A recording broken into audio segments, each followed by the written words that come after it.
सन्यासी लोग तो राजाई भी छोड़ देते हैं, क्योंकि उनको लगता है कि फिजिकल चीजों को छोड़ने से आप आत्मा तक पहुंचोगे, परमात्मा तक पहुंचोगे। लेकिन परमात्मा तक पहुंचने के लिए फिजिकल चीजों को छोड़ना नहीं, लेकिन फिजिकल चीजों पर विश्वास करना छोड़ना होता है।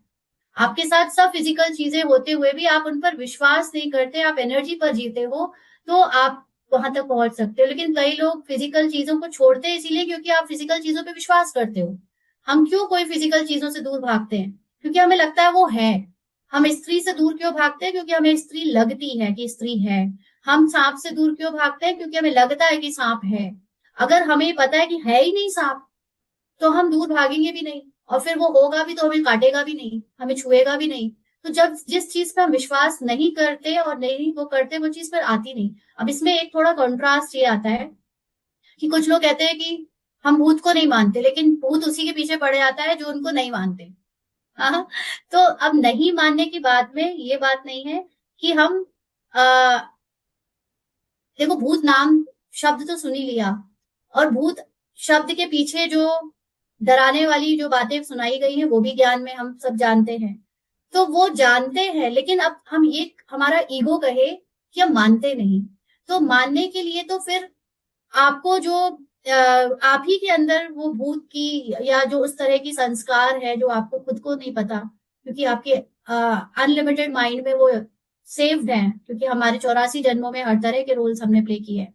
तो वो जब संस्कार जाग जाते हैं, और क्योंकि आपके अंदर नॉलेज की कमी होती है कि ये सारी चीजें, क्योंकि नॉलेज की कमी में ही हम इंसान डरते हैं।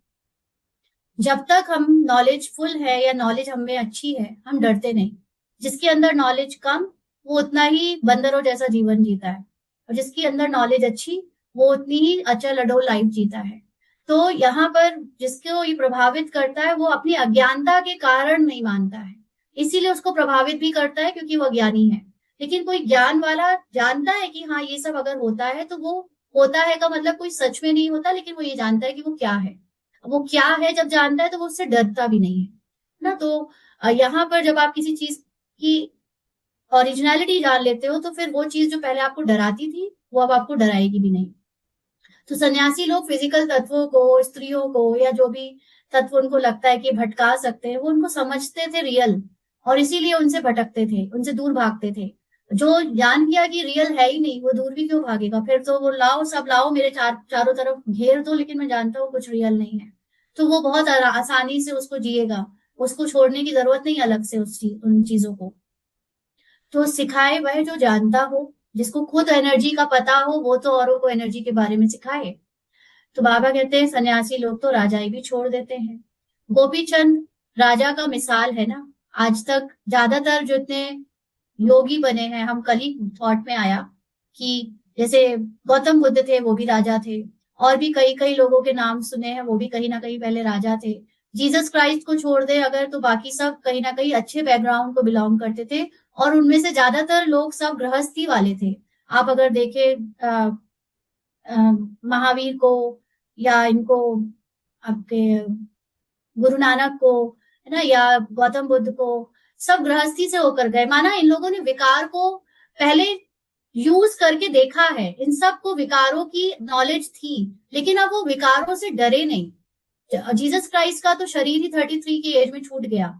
उनके लाइफ में वो उनको विकारों का पार्ट बाय ड्रामा ही अनुसार संकल्पों में आया नहीं, तो वो प्योरिटी बनी रही। लेकिन बाकी लोगों ने ऐसा, हम अभी सोचते हैं कि विकार को ना करे और फिर उससे बचे रहे, तो वो आपको डर आता है, फिर वो आपको डर में रखता है। जिसने विकार को यूज किया है और फिर उसको डरा नहीं और उससे अपने को न्यारे कर लिया, वो असली मन को जीत सकता है।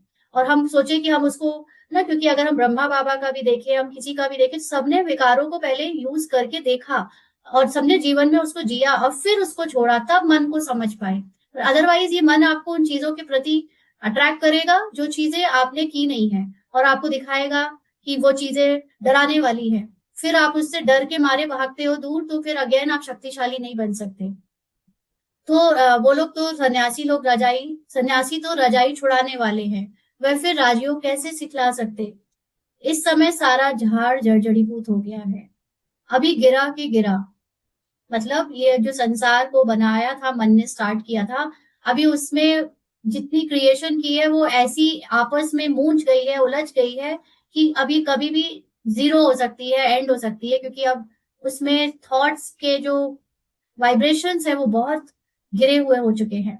तो कोई भी झाड़ जब जड़ीभूत हो जाता है, और वो कोई दूसरों के झाड़ की बात नहीं है, बाहर संसार का झाड़ नहीं है, हमारे अंदर का, हम सब के अंदर का ही झाड़ इतना जड़ीभूत हो गया है कि हम सब खुद समझते हैं कि हाँ ये एक्सट्रीम में पहुंच रहा है।